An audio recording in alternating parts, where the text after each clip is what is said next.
I can't believe you're wearing that, Lena said, her nose wrinkling like she'd smelled something rotten. I looked down at my thrifted jacket, the one with the faded elbow patches I'd patched myself. It's clean, I said, trying to sound casual.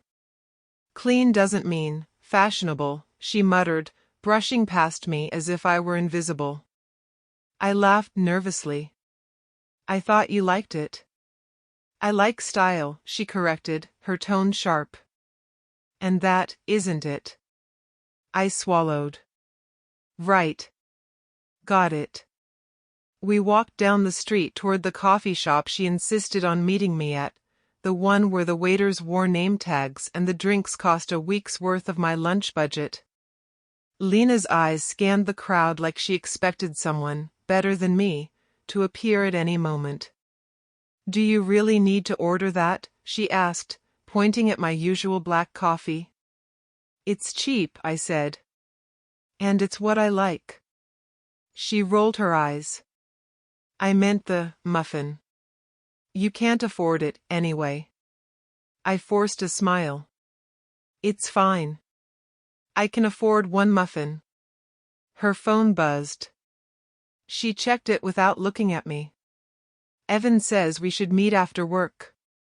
Something about a new project. I'm excited. Evan?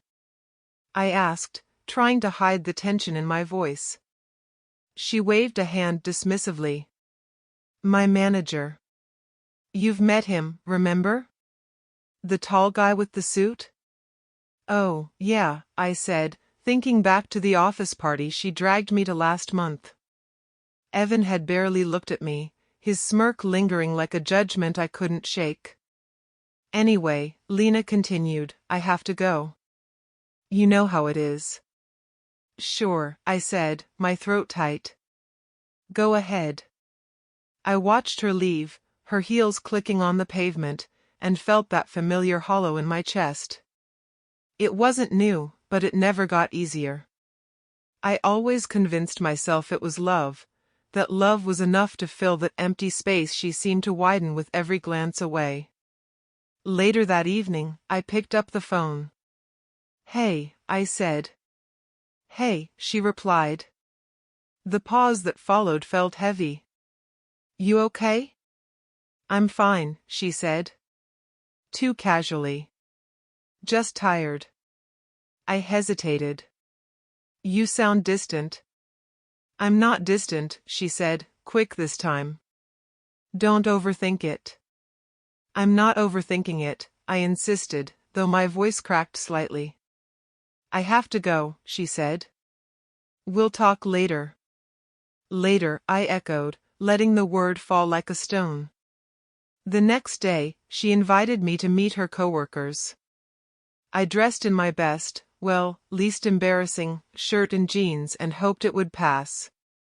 The office smelled of polished floors and expensive coffee, a world I felt I didn't belong in. This is him, Lena said, introducing me.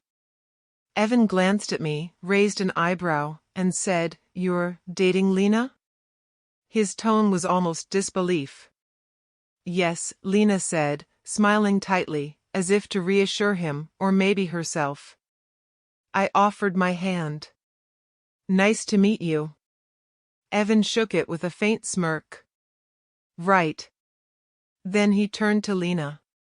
Are you ready for the client call later? Yes, I am, Lena replied quickly, not looking at me. I've got it under control. I nodded politely and stayed quiet, feeling the sting of invisibility wrap around me. Every time I spoke, Lena's eyes flicked toward Evan, like she was measuring how small I looked in the room. During lunch, Lena leaned close. I can't believe you actually eat that, she said, nodding at my peanut butter sandwich. I like it, I said, shrugging. It's filling. Filling isn't enough, she muttered, looking at her salad like it was a crown she deserved. Right, I said, biting my lip. Later, in the elevator, Evan cornered me. So, how long have you been struggling? He asked casually, like it was small talk. I stiffened. I work hard, I said. Evan laughed. Sure. Hard work doesn't pay the bills, though, does it? I kept my eyes on the floor. I'll manage. He smirked. Good luck. I could feel Lena's gaze on me as the elevator doors closed. She didn't intervene, didn't even glance at me. The silence screamed louder than any insult Evan could muster. That night, I walked home alone. I stared at my reflection in the cracked glass of a shop window. My hair was messy, my eyes tired. I told myself love was enough, that Lena's opinions didn't define me. But as I traced the lines of my face, I wondered if she would ever truly see me, not the man I am now, but the one I could become. A few days later, I went to her apartment to surprise her with dinner I'd cooked.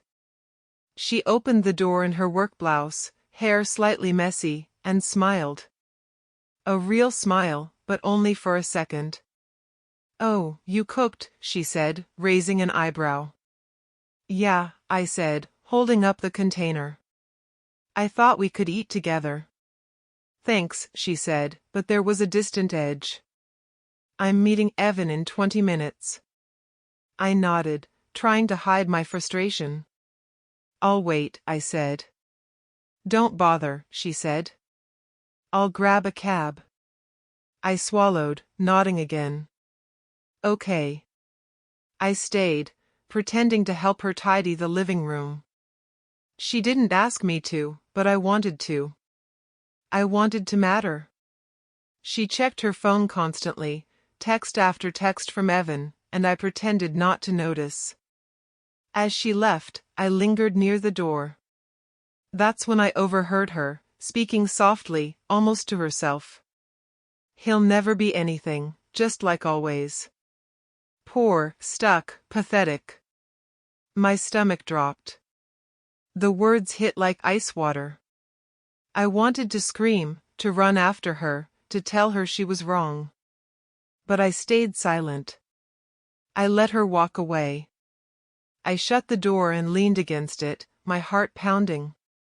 I told myself I wasn't broken, that I was stronger than this. But the cracks were forming, quiet and sharp, slicing through the pride I'd held so tightly.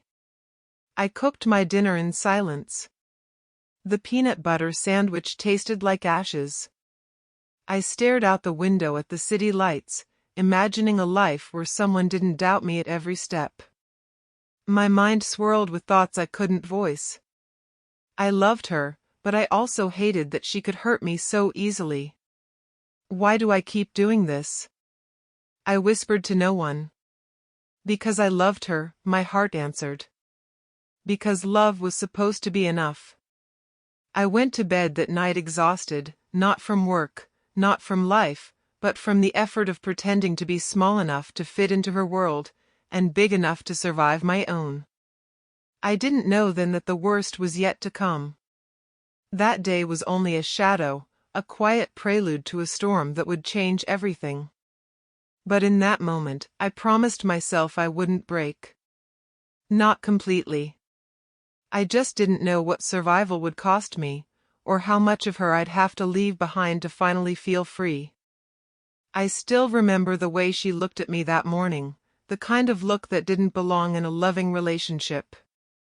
It was sharp, impatient, like she'd been rehearsing the words before I even arrived. Sit down, Lena said, her voice clipped. I obeyed, though my hands trembled slightly. I'd sensed something was off for weeks, but I'd convinced myself it was nothing.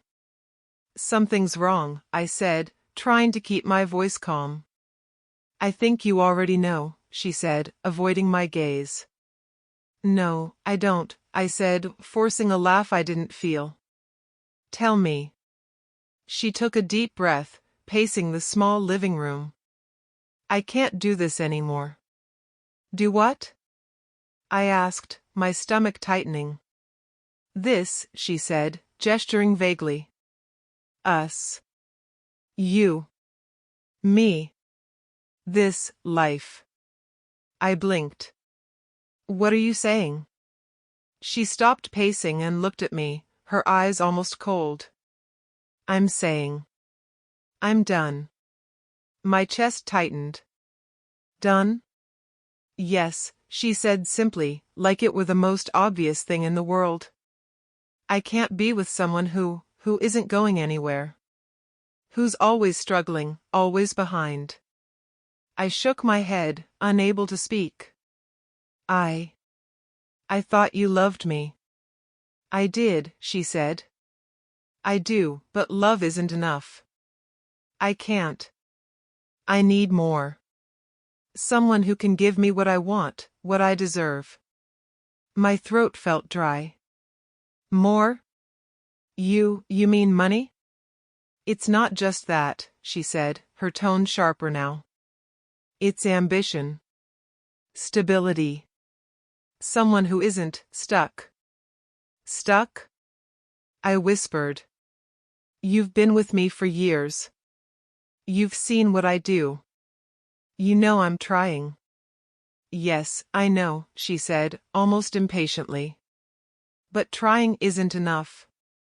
You're nice, sweet, but small. I can't see a future here. I felt my hands ball into fists. So what?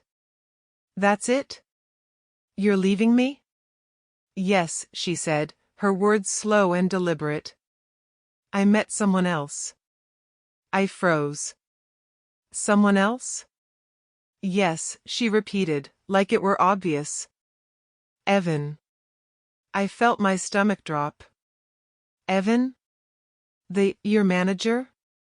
She nodded. He understands me. He sees my potential. You never did.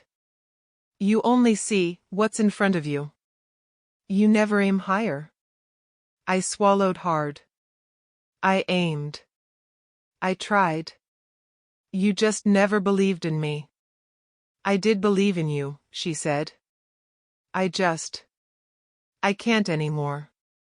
I can't wait around for you to catch up to me. I laughed bitterly, a sound I didn't recognize as my own. Catch up? Lena. I've been running my whole life. You think this is easy for me? Easy, she asked, raising an eyebrow. I don't know what's easy for you. I only know what's right for me. I shook my head, a lump forming in my throat. So, what now? You just leave? Yes, she said, shrugging as if it were casual. I think it's for the best. I couldn't breathe. And him? Evan? He's different, she said softly, almost reluctantly. He sees me. The way I want to be seen. I felt my vision blur. And what about us? What about everything we had? She looked down, biting her lip. We had a good time. But it's over. I'm sorry. Sorry? I whispered. You're leaving me for him, and you're sorry? She nodded. I didn't plan it. It just happened. I laughed, sharp and hollow. Happened? Life doesn't just happen, Lena. You chose this. You chose him. She sighed. I know how it sounds. But it's what I have to do. I can't wait for someone who isn't ready to move forward. I shook my head, feeling dizzy. And all those nights we stayed up talking about the future, that meant nothing? It meant something, she said quietly. But I've grown. I need someone who's on the same path as me. I laughed bitterly again, the sound echoing in the small apartment. You always said love was enough. You told me love mattered most. And now it isn't. It's not enough, she said firmly. Not for me. I felt like the ground had opened beneath me. So, you just leave. Just like that. Yes, she said. I wish it could be different, but it can't. I clenched my fists so tight my nails dug into my palms. And what about me? What am I supposed to do? Sit here and rot? You'll be fine, she said, almost condescending. You always do. I laughed again, but this time it was quiet, hollow, broken. Fine? You think I'll be fine? I loved you. I loved you more than anything. I know, she said softly. And that's why this is hard. But it's over. I shook my head, feeling tears burn my eyes. Do you even realize what you're doing? Leaving me for him? For Evan? Yes, she said, without hesitation. I do. And I don't regret it. The words landed like a hammer. I wanted to scream, to beg, to throw myself at her feet, but I couldn't. I couldn't find the strength. All I could do was sit there, feeling my heart shatter silently. I thought we had something real, I said, my voice trembling. We did, she said softly. But sometimes, love isn't enough. You know that now. I nodded slowly, though it felt like my head would explode. Yeah. I guess I do. She stood up, adjusting her blouse, like she hadn't just destroyed my entire world. I have to go, she said. I didn't stop her. I couldn't. I only watched as she grabbed her bag and walked toward the door. Goodbye, I whispered, though she didn't hear. Goodbye, she said over her shoulder, though I couldn't tell if it was meant for me or for the memory of what we once had. The door clicked shut, and I sat there, alone, my chest tight, my hands shaking. I couldn't breathe, couldn't think, couldn't feel anything except the weight of her absence. Hours later, I wandered the streets, replaying every word she'd said, every glance, every dismissal. I felt humiliated, broken, and small. I'd thought love would protect me, that it would be enough to survive her judgments and her ambitions. But it wasn't. Not today. Not with her. I went home and poured myself a drink, only to realize it didn't help. Nothing helped. I wanted to scream, to cry, to tear something apart, but I couldn't even summon that. I was empty, hollowed out by someone I had trusted with my heart. And then I remembered her words from earlier, the ones she thought I hadn't heard, the ones she whispered to herself when she believed I wasn't listening. He'll never be anything, just like always. Poor, stuck, pathetic. I pressed my forehead to the counter, tasting the bitter sting of tears. She thought she'd won. She thought I would stay small forever. But something inside me stirred. A quiet, burning ember. I didn't know what it was yet, anger, hurt, pride, or maybe all of them. But I knew one thing, I wasn't done. I didn't tell anyone what I'd been building, not Lena, not my so-called friends. I didn't want admiration or pity. I just wanted space to grow without judgment. You've been quiet lately, Marcus said over the phone, his voice calm but knowing. Everything okay? I'm fine, I muttered, leaning against the wall of my tiny apartment. My reflection in the window looked tired, broken. Just tired, I guess. Tired of what? He asked. You don't sound fine. I just got dumped, I admitted, finally letting a little of it out. Marcus didn't laugh or make a joke. He just said, I thought she'd never see it coming. I frowned. See what coming? You, he said simply. All the work you've done. The company, the connections, everything you've been building while she was busy thinking you were small. I shook my head. I didn't tell her. I didn't tell anyone. I wanted to be normal. Normal? Marcus chuckled softly. That's what she liked about you? The normal guy? Let me remind you, you're anything but normal. I let the words sink in. I know. But she never cared. She only saw this. I gestured to myself, feeling the weight of the empty apartment, the cheap furniture, the life I'd been pretending to survive in. Exactly, Marcus said. She never asked. Never cared. You were too small in her eyes. But she didn't know the truth. What truth? I whispered, almost afraid to speak it. The one she'll never see coming. The company, the investments, everything. You've been patient. You've been smart. And now, it's time to move forward. I ran a hand through my hair. I don't even know where to start. I can't just flip a switch and suddenly. You can, Marcus interrupted. But first, you have to stop thinking like the guy she wanted you to be. Stop waiting for validation from someone who never gave it. I swallowed hard. And what about her? Lena? Forget her, for now, he said firmly. Focus on yourself. You let her break you once. Don't let her do it again. I stayed quiet for a long moment. I could hear her voice in my head, every dismissive word, every laugh she had at my expense, every glance that made me feel invisible. I hated that she had power over me even now. I thought love was enough, I said finally. Love isn't enough, Marcus said gently. Not with the wrong person. And she wasn't the right person. I shook my head.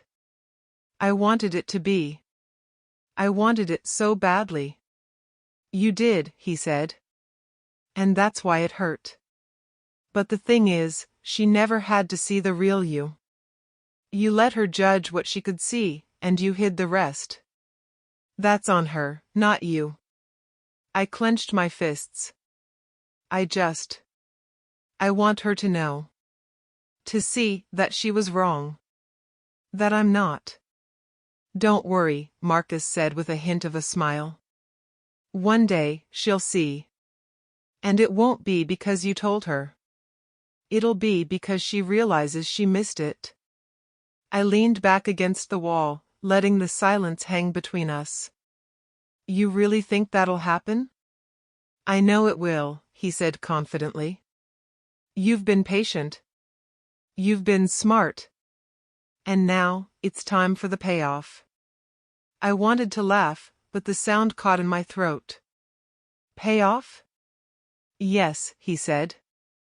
The kind that makes her look at you and realize she underestimated you all along. The kind that makes her regret leaving.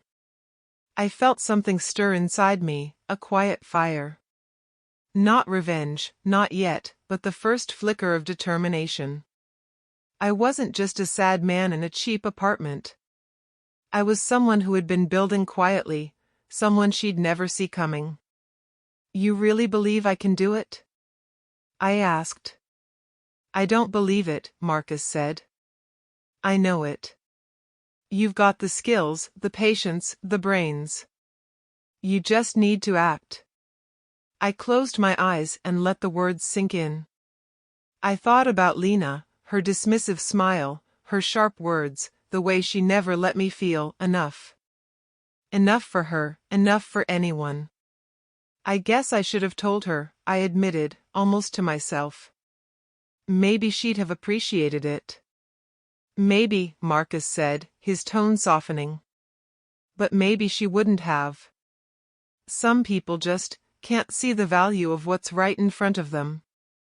I nodded slowly, the anger and hurt and embarrassment simmering beneath the surface. Yeah. Maybe you're right. And now? Marcus asked. Now. I wait, I said, though the word felt strange on my tongue. I keep working. I keep building. And I don't look back. Exactly, he said. You focus on yourself. You focus on your path. And when the time comes, she'll be the one left wondering what she lost. I leaned back in my chair, thinking about the years I'd poured into my company, the quiet nights, the sleepless hours, the sacrifices no one had noticed. I realized that Lena had never asked, never cared, never even looked beyond the surface. I can't believe I let her make me feel small, I muttered, shaking my head. Don't, Marcus said. That's a trap. You're bigger than she'll ever see. Bigger than anyone who judges by appearances. Bigger than the world sometimes realizes. I let the words settle, feeling the ember inside me glow brighter. I realized that for the first time, I wasn't crying for Lena. I wasn't begging for her affection. I wasn't trying to convince her to see me. I was, of quiet determination, building something that would eventually make her, or anyone else, sit up and notice. I hung up the phone and stared at my reflection in the dark window. The man staring back at me wasn't small. He wasn't weak. He wasn't defeated. He was patient, smart, and quietly furious. And most importantly, he was ready. I thought about the next steps, the strategy I'd carefully crafted over years, the investments, the connections, the company I'd helped build while keeping my name out of the spotlight. She had never asked. She had never wondered. She had taken me for granted. And now, I would see just how far patience and preparation could take me. I picked up a notebook, the one I'd used to sketch plans and track every business move, every potential opportunity. I flipped it open and began jotting down ideas, names, contacts, everything that would eventually put me in the position I deserved. The fire inside me was no longer quiet.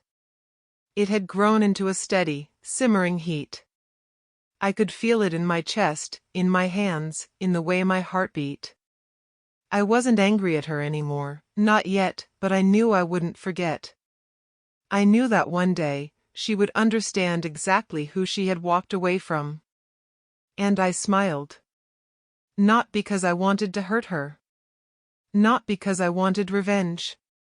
But because I finally saw myself clearly, without shame, without compromise. The man she thought was small, poor, and weak, wasn't. And she would find out soon enough. I watched her from the sidelines, even though she had no idea. Lena strutted into the office like she owned the place, her heels clicking confidently across polished floors. The same floors I could never afford to walk on in anything other than borrowed shoes. You really think you're ready for this? I whispered to myself, leaning against my balcony railing. My apartment smelled of takeout and dust, a reminder of the life she mocked. I am ready, Lena said, in her head or out loud, I couldn't tell, but I felt it anyway. I called Marcus. She's different now, I said. You sound jealous, he teased. I'm not jealous, I snapped, though my voice betrayed me. I'm watching. That's all. Watching how she climbs while I wait. Patience, my friend, Marcus said. The strongest move isn't always the loudest. Let her rise. Let her think she's winning. The moment she stumbles, you'll be there. I gritted my teeth. I hate watching her like this. She looks so proud. Like she's untouchable. That's the point, Marcus said calmly. Keep your eyes open. Opportunities appear when people get cocky. I spent the week checking company updates, quietly observing from the shadows. Lena's emails were precise, her voice authoritative in conference calls, her smile charming her colleagues. Evan stood beside her, acting like a proud puppet master. Did you see her presentation? I asked Noah, the junior employee I had recently helped anonymously. No, he said nervously, glancing around. I only hear rumors. She's impressive. Impressive? I said, biting back anger. She's arrogant, reckless, and blind to how fragile she really is. Maybe, Noah said quietly. But everyone listens to her. I nodded slowly. Exactly. And that's why I watch. She has power she doesn't deserve yet. And power can slip. Later, I joined a conference call anonymously, hiding my identity behind an alias Marcus had set up. I listened as Lena led a discussion about marketing strategies, using words I knew she didn't fully understand. Evan nodded at her, praising her insights like they were gold. She thinks she's the smartest person in the room, I muttered. She doesn't realize how fragile this all is. Noah sighed. I don't know if I should say anything. She might fire me. Don't speak yet, I said. Watch. Collect information. Every move she makes is a thread. Every mistake is a thread. And the bigger the ego, the more obvious the thread becomes. By the end of the week, Lena had been praised in every meeting, featured in the company newsletter, and invited to lead a project with international clients. Evan strutted around the office, chest puffed like he owned the world. I took a deep breath. She's walking a tightrope, I said to Marcus. And she doesn't even know it. You're patient, Marcus reminded me. Let her think she's winning. That's when people make mistakes. You won't have to force anything. I leaned back in my chair, watching the city lights. She had power, visibility, attention, but no idea that someone she underestimated was quietly in control of the levers beneath it all. The next day, Lena asked Noah to run some reports. I need these numbers by tomorrow, she said, tapping her nails on the desk. I can't rely on Evan right now. Noah glanced at me nervously. Yes, Lena. I stayed quiet, letting him handle the conversation. You've got to be careful, I whispered later, or you'll burn out. She thrives on making others run for her. I know, Noah said. It's exhausting just watching her sometimes. You're learning, I said softly. Patience, observation, and timing. Those are your weapons. By midweek, Lena made a decision to reassign several teams under her supervision. She called Evan into her office and said, "We need results. I want people who can handle pressure without constant supervision." Evan laughed, leaning back in his chair. Of course. You're the visionary here, Lena. You always know best. Don't flatter me, she snapped lightly, though I heard the pride in her tone. I just want this done right. I watched, unseen, as she strutted down the hall afterward, unaware that her confidence was slowly sewing cracks in her alliances. People whispered in the corners, wondering if her decisions were too bold, too fast. Later, I called Marcus. She's pushing too hard, I said. She thinks she's untouchable, but her ego is massive. I can see it in how she handles Evan, in how she dismisses everyone else. That's perfect, Marcus said. Arrogance is a gift. People with it always stumble when reality hits. Keep watching. I smiled quietly. The idea wasn't revenge, not yet. It was preparation. Observation. I had spent years building silently, and now, she was giving me the perfect vantage point. I remembered the way she had laughed at my peanut butter sandwiches, the way she'd rolled her eyes at my thrifted clothes, the subtle, dismissive comments she'd made about my small life. Now, she walked in boardrooms, commanding attention, oblivious that I was in control behind the scenes. At lunch one day, I bumped into Lena outside the office. She didn't see me.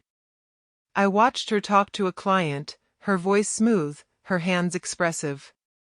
The client laughed at her jokes, hanging on every word. I felt a pang, yes, jealousy, but also clarity. I muttered to myself, "You think you're untouchable. You think I'm nothing. But you're blind to what's beneath the surface." Noah arrived, looking nervous. "Should I say something?" he asked.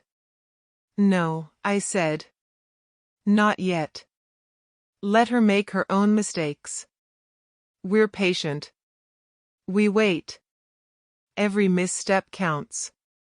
By the end of the week, Lena had made a decision that could backfire. She promised an expensive client a deliverable she hadn't fully reviewed, and Evan encouraged her to go for it without checking the details. "She's reckless," I whispered to myself, feeling a mixture of anger and anticipation. "She doesn't see it. She thinks she's winning. And she's walking straight into a trap she built herself." Noah leaned closer. Do you think it's wrong to watch her like this?" "No," I said quietly. "It's not wrong. It's strategy. And she's already playing into it." That night, I reviewed reports and emails, noting every decision, every misstep, every overlooked detail. The fire in my chest was growing, a quiet heat that promised something bigger. She had power now, yes, but it was brittle. It was loud. And loud things always break first. "I can't wait for the moment she realizes she underestimated me," I muttered. "I can't wait for that moment." Marcus chuckled softly on the line. "Patience. She's building her own downfall, and you're just watching. Learning. Waiting." I sat at my desk late that night, the office empty except for the hum of fluorescent lights. I stared at the files I'd been collecting for weeks, emails, contracts, reports, mistakes Lena had made, and the ways Evan had covered for her recklessness. Marcus's voice came over the phone. "So? Are you going to do it?" "Do what?"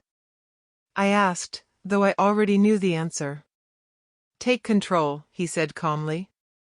Not with anger, not with drama. Quiet, precise. "You've watched long enough." I ran a hand over my face. "I don't want to humiliate anyone. Not Lena, not Evan. But I can't let them keep walking all over the company, and me." "That's why you've been patient," Marcus said. "Now is the time. Carefully, strategically. You don't need to make noise. Just act." I nodded. "Right. Act." The next morning, I called Noah into my small office. His hands shook as he sat down. "You wanted to see me?" he asked nervously. "Yes," I said. "I need your help." "My help?" He looked around. "I don't know if I can." "You can," I interrupted. "I've seen you. You're smart, careful, and observant. You notice things Lena doesn't. That's exactly what I need right now." He swallowed hard. "Okay. What do you want me to do?" "Document everything," I said. "Every misstep, every reckless decision, every moment she overpromises. And don't forget Evan, he's just as reckless, maybe worse." Noah nodded slowly. I can do that. But if anyone finds out?" "They won't," I said firmly. "We're invisible for a reason. Patience is our ally. Timing is everything." He hesitated, then said, "All right. I'll do it." "But why are you doing this?" I leaned back, my eyes narrowing. "Because I'm tired of being underestimated. Tired of watching people I once trusted destroy what I helped build. And mostly, because she thought I'd never be more than I am. Noah didn't respond, just nodded. Later that week, I sat in a quiet corner of the office, pretending to work while Lena strutted past, phone glued to her ear, directing teams with authority. Evan followed like a shadow, grinning, thinking he was in charge. I muttered under my breath, "You really think you're untouchable, don't you?" A soft ping alerted me to an email. It was from Marcus. "The time is yours. Move carefully." I exhaled. "Okay," I whispered. "Careful, precise." At lunch, I called Marcus. "I've got the reports. Noah's compiling everything. But I feel nervous. I don't want to make a mistake." "You won't," Marcus said. "You've been patient. You've waited. And now, every detail you've gathered gives you leverage. Quiet leverage. Let her think she's still in control. That's when she'll falter." I nodded, though he couldn't see me. Right. Quiet leverage. By mid-afternoon, Lena had made another reckless promise. An international client demanded deliverables she hadn't checked. Evan encouraged her, telling her it was a great idea. I whispered to myself, "Perfect. Exactly what we needed." I called Noah. "Make sure every email, every note, every comment is documented. Timing is everything. Don't skip anything." "No," he said firmly. "I won't. I understand." I could feel the ember inside me growing into a steady fire. She had no idea the pieces were moving, the dominoes already set. She thought she was untouchable. She thought I'd never act. The next morning, I requested a private board meeting. "Marcus," I said, "it's time. I want her on the agenda. Evan, too. I want to see how they handle scrutiny when it's real." "You're sure?" he asked. "Yes," I said. "I've waited long enough. I've watched. I've collected everything. Now I act." When the meeting began, Lena strutted in, all confidence and charm. Evan followed, smirking like a proud general. "Good morning," Lena said brightly, ignoring me as she took a seat.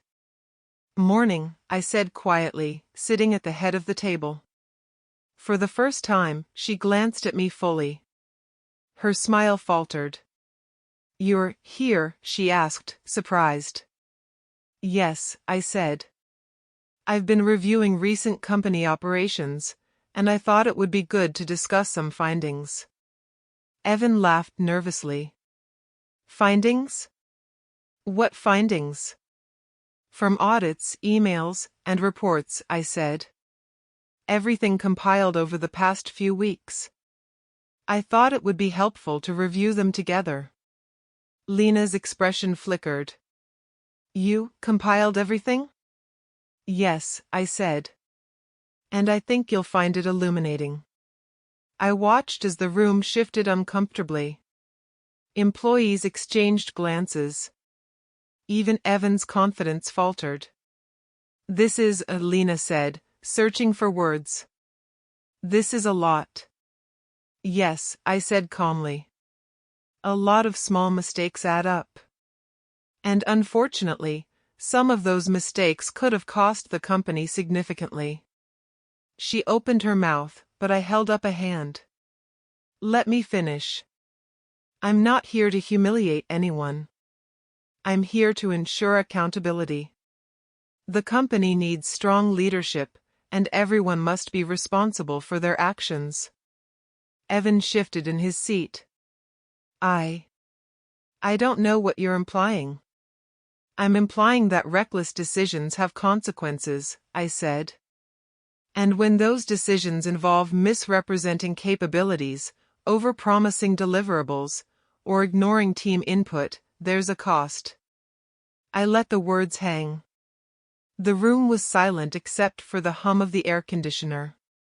Lena's confident facade was cracking, her eyes darting, her fingers tapping nervously on the table. "You can't just," she began, but I interrupted. "I can," I said quietly. "And I will.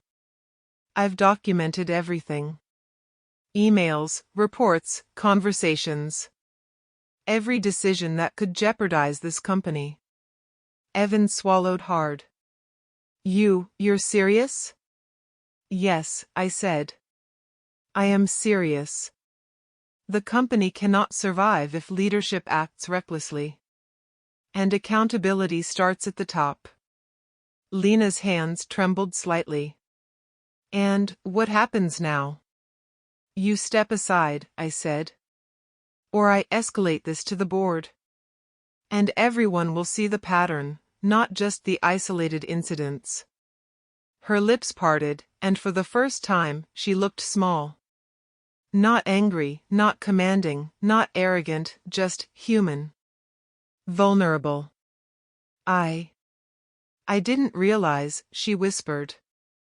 "You didn't ask," I said softly. "You didn't care to look beyond the surface. You judged me by appearances, by what you wanted me to be, not what I am." The room was quiet. I could feel the power shift subtly, almost imperceptibly, but I knew it. I wasn't just reclaiming respect. I was asserting control over my life, over the company, over the narrative that she thought she owned. I glanced at Marcus's note on my phone. "Patience pays off." "Yes," I whispered to myself. "Patience does pay off." I walked into the conference room with my heart pounding, though my face stayed calm. Today wasn't about proving I could run a company, it was about showing Lena and Evan exactly who I had become. "Good morning," I said, my voice steady, carrying across the room. Everyone looked up, expecting nothing unusual from me. Lena's smile faltered when she saw me standing at the head of the table. "You called this meeting?" she asked, trying to sound confident. "Yes," I said. "I think it's time we reviewed the recent project performance and management decisions. Thoroughly." Evan snickered. You're just a consultant, aren't you?" I met his gaze evenly. "Not just a consultant. Someone who has closely monitored operations and is concerned about accountability." Lena shifted in her seat. "Monitoring? What do you mean?" I held up a folder. "Everything. Reports, emails, notes from project meetings. Every misstep, every overpromise, every decision that could have cost this company." The room went silent. I could feel the tension radiating from Lena, sharp and unsteady. Evan's smirk disappeared. "You've collected everything?" Lena asked, her voice trembling slightly. "Yes," I said calmly. "And I've compiled it for review. Let's go through it point by point." She swallowed hard. I don't think this is necessary." "It is necessary," I interrupted. "When leadership acts recklessly, the consequences affect everyone. This isn't personal. This is business." Evan leaned back, trying to regain his confidence. "So what's your point?" "My point," I said, opening the first folder, "is that decisions were made without full consideration of risk. Commitments were made that the company couldn't fulfill, and warnings from team members were ignored. For example, I held up a printout. On March 14th, a deliverable to our European client was promised without verification from the production team. Lena, you approved it." Lena's face paled. "That was a misunderstanding." "Misunderstanding or not," I said, "the result is the same. The company was exposed to liability, and the team scrambled to fix it." Evan cleared his throat. I cut him off. And you, Evan, encouraged her to proceed despite incomplete information. That's documented here. He shifted uncomfortably. I thought we could manage it. Exactly, I said quietly, leaning forward. You thought. And that's the problem. Assumptions without verification cost companies millions. Accountability is essential. No one spoke. I could feel Lena's pride cracking, the mask of authority slipping. I continued, moving through the files. Each page was a small arrow piercing their ego. Emails where Lena ignored advice. Notes where Evan misled staff. Small mistakes piled into an undeniable pattern. Do you understand now? I asked Lena finally, looking directly at her. Her hands trembled slightly. I understand. Good, I said. Understanding is the first step. Accepting responsibility is the next. She swallowed. And what happens now? I folded my hands. Now, accountability must be enforced. Decisions have consequences. The board must know the full extent of risks and mismanagement. Lena's eyes widened. You're going to tell the board? Yes, I said. Because I cannot allow personal ego to jeopardize this company. Evan's face turned red. You can't do that. I can, I said, my voice firm. I have the authority to present evidence to the board. And when they see this, they'll have to act. Lena's voice cracked. You're serious. I am, I said. I've been patient. I've observed. I've waited for the right moment. This is it. She looked down, words failing her. I never thought. That's the problem, I said quietly. You never thought. You never asked. You assumed I was small, powerless, and irrelevant. But I've been here all along, quietly ensuring the company's stability while you floundered in pride and ambition. Her eyes filled with tears. I didn't feel triumph yet, just a calm, sharp clarity. I wasn't cruel. I was precise. The mask she wore had to fall. I misjudged you, she whispered. Too late for that, I said. Misjudgment has consequences. She pressed her hands over her face. Evan looked like he wanted to argue, but he didn't.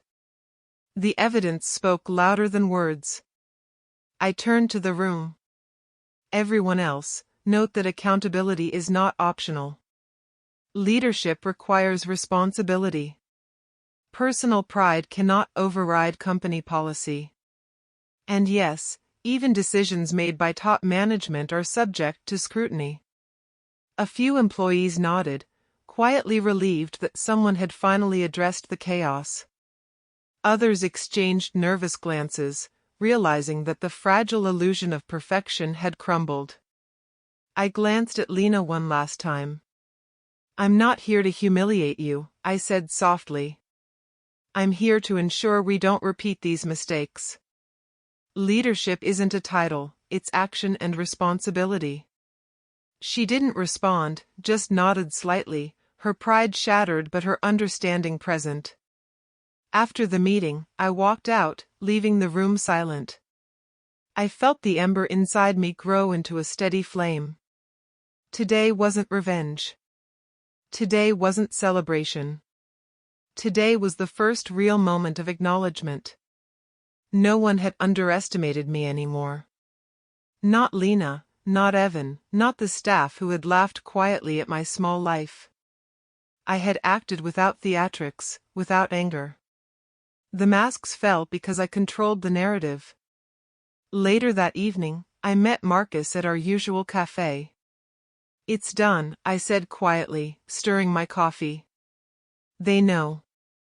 Everything's documented. The board will act. Marcus smiled. Patience pays off, doesn't it? I nodded. It does. But it's not about satisfaction. It's about control. About respect. About finally being seen. And Lena, he asked. She knows now, I said. Not just in her head, but in the way everyone sees her. Her confidence was a mask. She wore it well, but masks fall. And I stayed quiet while it happened. Patient. Observant. Ready. Marcus leaned back. Good. Now comes the next part, keeping control while they adjust. Don't let ego or emotion interfere.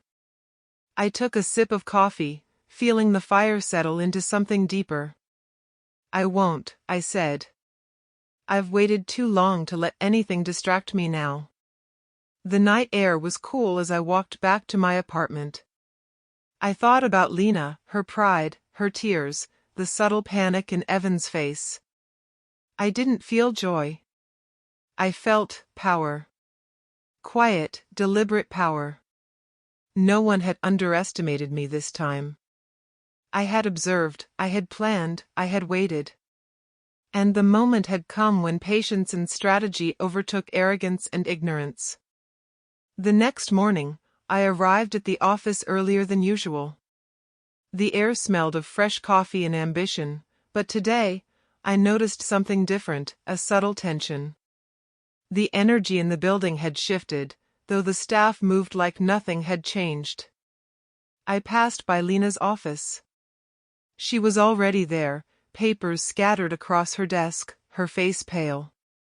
Evan hovered nearby, trying to look confident, but his shoulders were tight. I paused outside her door, quietly observing.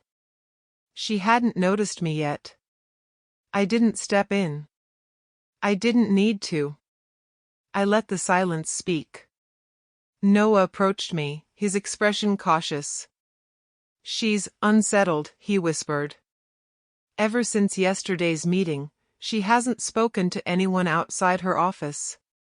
I nodded slowly. Good. That's the first ripple. When arrogance meets accountability, the first cracks appear quietly. Watch closely. Observe. Patience. He frowned. You're calm about this. Most people would be thrilled. Not thrilled, I said quietly. Satisfied. Calm. Observation is more valuable than celebration right now. Let her stumble on her own. By mid-morning, rumors started circulating. A small project she had promised to a client had been flagged for incomplete deliverables. Employees whispered nervously. Evan tried to take control, but his attempts were clumsy. I can fix this, he said, walking briskly toward the project team. We just need a few adjustments. I'm not sure, the project lead said quietly. The timeline is too tight. Evan's confident grin faltered. We can manage it. Trust me. I watched from a distance, leaning against the glass wall of the conference room. Trust him? I muttered under my breath. The same man who encouraged reckless decisions yesterday? Noah came up beside me. She'll try to step in, won't she? Of course, I said. But she doesn't realize the foundation she's walking on is unstable. I don't interfere. I observe. That's the key. By noon, the first real sign of trouble arrived. A client called, frustrated, asking why a promised update had not been delivered. Lena tried to calm the situation, but her tone was clipped, defensive. Yes, I understand, she said, her voice tight. We'll resolve it immediately. I assure you, this won't happen again. I smirked quietly. The charm, the confidence, it all felt forced now. For the first time, her authority was questioned, subtly, quietly, and publicly. Noah whispered, "She's not used to this. People are noticing mistakes that she used to cover up." "Exactly," I said. "It's like watching a house of cards. One wrong move, and it all collapses. Let's see how she handles pressure when the pedestal she built starts to wobble." I moved to my desk and checked emails. A few board members had sent inquiries about yesterday's meeting, seeking clarification on the documented missteps. Lena's confident facade was slowly giving way to panic. Around mid-afternoon, I finally decided to make my presence known. I walked past her office door and called softly, "Lena, may I speak with you for a moment?" She looked up, startled. Sure," she said, her voice betraying a hint of nervousness. She gestured for me to enter. I stepped in, keeping my tone calm. "How are you handling the updates?" She exhaled sharply. I'm managing. I just didn't realize how complicated things were." "Complicated?" I asked quietly. "You promised timelines that weren't realistic. You overlooked warnings. And now the consequences are appearing." She looked down, biting her lip. I didn't intend. I just. Intent doesn't matter," I interrupted softly. "The results matter. And right now, results are fragile." "You're fragile." Her eyes filled slightly with tears, but she blinked them back, refusing to show weakness fully. "I'll fix it," she said quietly. "You can try," I said. "But remember, the first ripple of consequences is never kind. It's subtle, but it spreads." Evan appeared at the doorway, looking tense. "Is everything okay here?" "Yes," I said slowly, meeting his gaze. "Everything is as it should be. But the board will expect accountability. You both need to understand that." He swallowed. "Of course," he said, though I could tell he had no idea how to manage the situation. After they left, I turned to Noah. "The first ripple has begun. Subtle, quiet, but undeniable. Watch closely. Document everything. Every response, every reaction. This is the start of understanding how arrogance meets reality." Noah nodded. "It's amazing to watch. I mean, I feel bad, but also, it's like finally justice is starting." "Not justice," I said quietly. "Patience. Observation. Opportunity. Justice comes later. For now, we watch and learn." Over the next few days, the ripple grew. A missed deadline here, a miscommunicated request there, subtle mistakes that Lena tried to cover with charm and Evan tried to manage with confidence. One afternoon, a senior employee quietly asked me, "Are you involved in yesterday's meeting? You presented everything so calmly, so decisively." I smiled slightly. "I'm involved in ensuring the company succeeds. That's all. Observing mistakes is part of learning. No one wants to see failure, but understanding it is critical." The employee nodded, looking relieved to have guidance. "It's impressive. The way you handle things." I leaned back, letting the ember inside me glow steadily. Impressive isn't the goal. Stability is. Control. Awareness. That's what matters. That evening, I called Marcus. "It's happening," I said quietly. "The ripple is spreading. Lena's overconfidence is unraveling, and Evan, he's floundering." "Good," Marcus said. "Remember, the ripple will turn into waves if you let it." Patience now ensures impact later. I'm watching, I said. Carefully. Every detail. Every misstep. The board is asking questions, clients are noticing delays. Everything is unfolding as it should. You're calm, Marcus said. Most people would rush, make noise, try to punish. You're different. That's why this works. I smiled faintly. I've learned. Let anger drive action, and it's reckless. Let patience drive action, and it's inevitable. A few days later, Lena called me quietly, leaving a voice message I didn't immediately listen to. I know what you're doing. I don't understand how you're doing it, but I can feel it. You've changed. Anne. Her voice trailed off, unsure, almost pleading. I didn't respond. I let it sit. I let her realize that the ripple of her own mistakes, and her arrogance, was in motion. Noah approached me that afternoon. She's asking around about you. Trying to figure out what you did. She seems scared. I chuckled quietly. Scared is good. Fear is powerful, subtle, and effective. It makes people second-guess themselves. That's what the first ripple is for doubt. I watched her from across the boardroom, her confidence visibly cracked. The same Lena who had once laughed at my thrifted clothes and mocked my small life now looked uncertain. Fragile.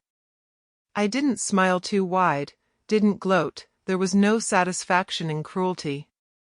This was patience paying off, and patience demanded restraint.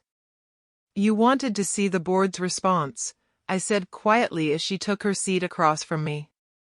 Her hands gripped the table like she feared it might collapse under her. I did, she admitted softly.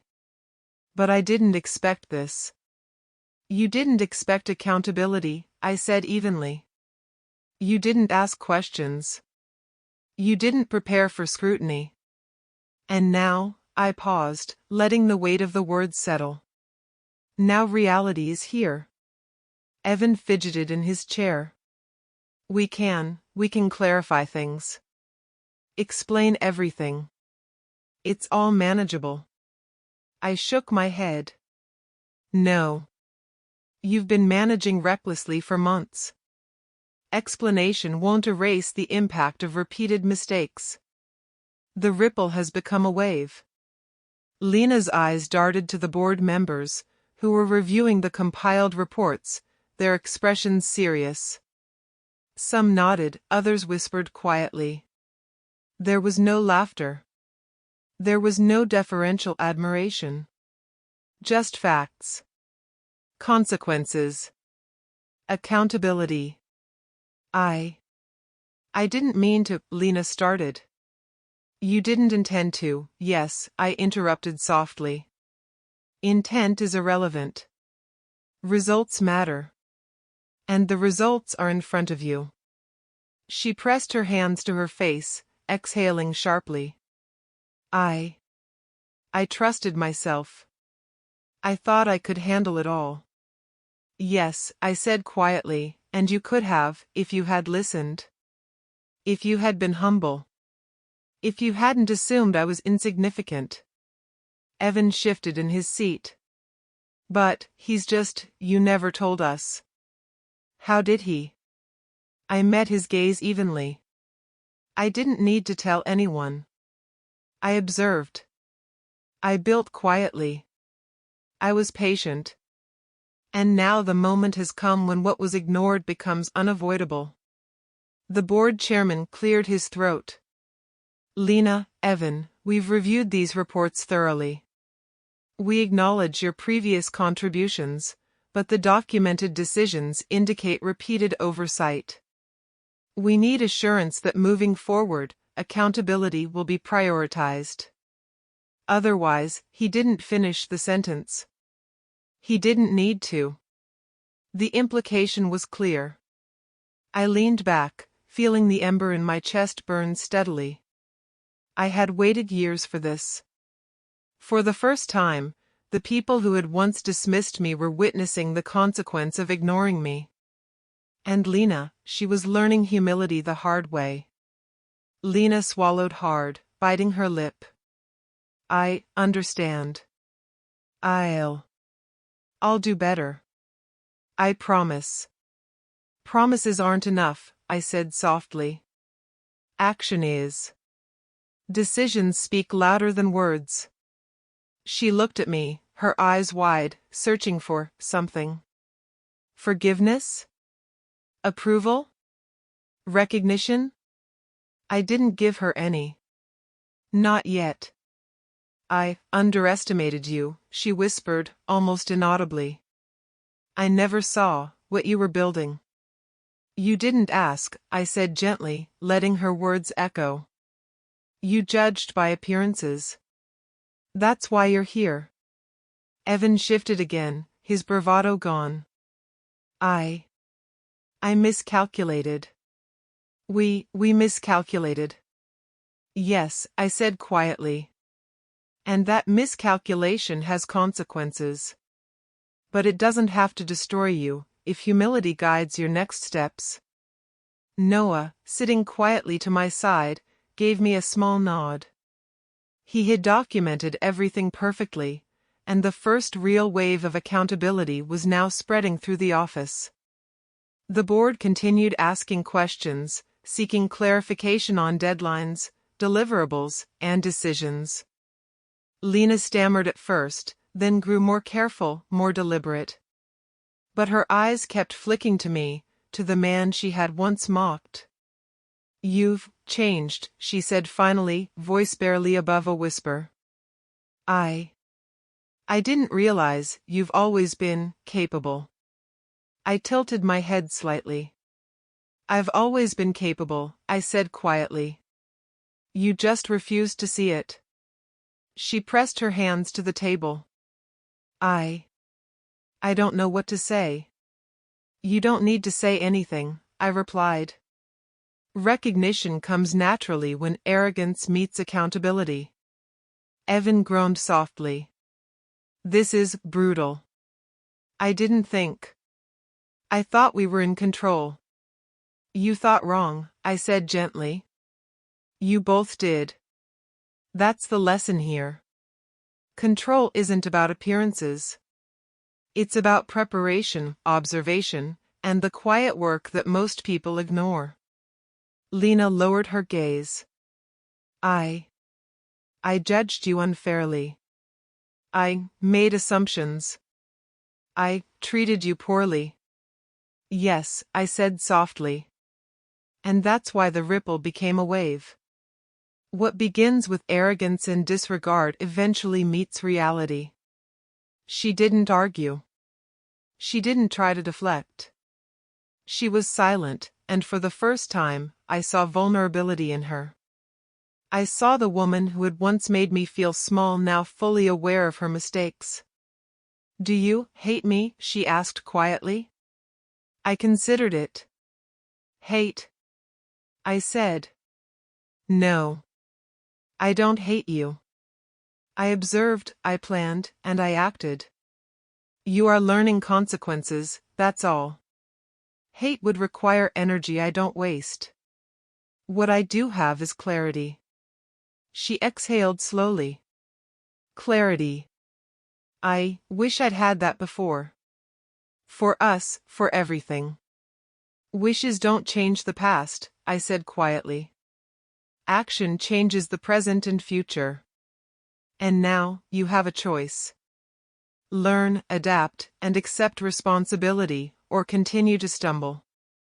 The rest of the board meeting continued, but Lena's demeanor had changed. She answered questions cautiously, acknowledged missteps without defensiveness, and avoided overpromising. Evan fidgeted quietly, humbled for the first time, realizing he wasn't invincible either. After the meeting, I returned to my office. Noah was already there, waiting. That was incredible, he whispered. She finally understands. You've changed everything. I shook my head slightly. Not everything. Just the start. Karma, accountability, they're subtle at first. They grow into waves. Today was a wave. Tomorrow, we see how far it spreads. Noah looked at me, awestruck. And you didn't yell. You didn't humiliate. You just waited. Watched. Acted. Exactly, I said. Patience is louder than anger. Observation sharper than revenge. Timing is everything. Later that evening, Lena left a message on my phone. Her voice was quiet, almost hesitant. I know now. I see things differently. I misjudged you. I'm sorry for everything. I didn't respond immediately. I let the message sit. Let her feel the weight of her own realization. She was learning the consequences naturally, without my interference. That was the point. I walked into the office that morning feeling an unfamiliar calm. The air smelled of coffee, paper, and the quiet tension of anticipation. Today wasn't just about observing consequences, it was about closing the loop. Lena would finally understand how small her arrogance had made her, and I would claim the acknowledgement I had waited years for. I found Noah already at his desk. The board meeting is set for 10, he whispered. Everyone's aware of the reports, the mistakes. The ripple, it's grown into something big. I nodded. Good. Let's make sure the wave lands smoothly. No theatrics. Just clarity. He glanced at me, awed. You're calm. Most people would be giddy right now. I'm not giddy, I said softly. I'm patient. Observation brings power. Today is the final stage of that patience. By 9:45, Lena and Evan arrived. She walked in, confident at first, but her eyes betrayed her uncertainty. Evan's shoulders were tight, his usual smirk absent. You're early, she said, voice clipped. Yes, I replied. I like to ensure everything is in order. After all, accountability isn't just a concept, it's action. She opened her mouth to respond but paused, clearly reconsidering. The mask of authority she'd worn so long was fragile now, and she knew it. I gestured toward the boardroom. Shall we begin? Lena and Evan followed silently. Employees and board members were already seated, waiting for clarity, for direction. The tension was thick, but I didn't flinch. I had waited for this moment. Thank you all for attending, I began, my voice calm and deliberate. We're here to review leadership decisions over the past few months and their impact on the company's performance. Lena's eyes widened slightly, and Evan swallowed hard. You're presenting this? Lena whispered. Yes, I said softly. I am. Observation and preparation have provided a clear picture. I believe it's time for transparency. I opened the first folder and began presenting evidence, missed deadlines, miscommunicated tasks, overpromised deliverables. Every file, every email, every note was laid bare. I spoke calmly, methodically, without a trace of malice. This is a record of decisions made without full consideration of risk, I said. Lena, Evan, these decisions have consequences. Accountability isn't about blame, it's about ensuring the company survives and thrives. Lena shifted uncomfortably. I didn't realize. Intent doesn't matter, I interrupted softly. Results do. And the results show repeated oversights, ignored warnings, and reckless judgment. Evan tried to interject. But recklessness isn't excused by position, I said calmly. It's documented here, and it's undeniable. This is why transparency is necessary. Leadership must act responsibly. Lena pressed her lips together, her hands trembling slightly. I thought I could handle everything. I trusted myself. Yes, I said quietly. And trust without awareness leads to mistakes. You underestimated the ripple effect of decisions. The consequences you face now are natural outcomes, not punishment. A board member leaned forward. Are you suggesting this is systemic mismanagement? I nodded. Yes. It's not malicious, it's overconfidence unchecked. And the ripple has become a wave. The company is affected, and leadership must acknowledge responsibility. Lena looked at me, her voice low. I misjudged you. I never saw what you were capable of. You didn't ask, I said gently. You assumed I was insignificant, small, powerless. But I've been here all along, quietly ensuring stability. Her hands trembled, and for the first time, I saw fear, not humiliation, not anger, just fear. The mask had finally fallen. Evan muttered under his breath, I didn't realize. I met his gaze evenly. Realization comes slowly when arrogance blinds judgment. The ripple you both created is now visible, and accountability is unavoidable. The room was silent, the weight of truth pressing down. Employees whispered quietly, noticing the shift. Lena's confidence faltered further with every page I presented, every note I cited, every oversight made visible. You've been patient, she said finally, voice shaking. You didn't lash out. You just waited. Yes, I said softly.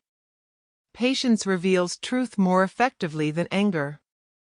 Observation ensures clarity. Timing makes consequences undeniable. Lena's eyes filled with tears. I didn't see. I didn't understand. I judged you unfairly. You did, I said gently. But now you understand. That's what matters. Lessons are painful when arrogance blinds judgment. Humility ensures survival. Evan cleared his throat. I miscalculated too. I followed blindly. I thought I knew best. Assumptions are dangerous, I said. Especially when confidence replaces awareness. Recognition of error is the first step toward correction. The board chairman nodded. This is clear. Accountability will be enforced, but your honesty in acknowledging mistakes is noted, Lena, Evan. This is the moment where responsibility begins. Lena exhaled sharply. I see that now. I understand. I watched quietly. Her pride had been replaced with understanding, her arrogance with recognition. The ripple had become a wave, and the wave had struck with precision. Do you forgive me? She asked softly, almost pleading. Forgiveness isn't necessary, I said quietly. Understanding is. Action is. Humility is. She lowered her gaze. I underestimated you. I was cruel. I laughed at your life, your work, your patience. I see now that I was wrong. Yes, I said softly. You were wrong. But that's why the ripple became a wave. Natural consequences teach lessons more effectively than punishment ever could. Noah, quietly observing, gave me a small nod. Every step we had taken, the documentation, the patience, the subtle strategy, had culminated in this moment. Lena had realized the cost of underestimating someone she had once deemed powerless. I want to make this right, Lena whispered. You already have, I said softly.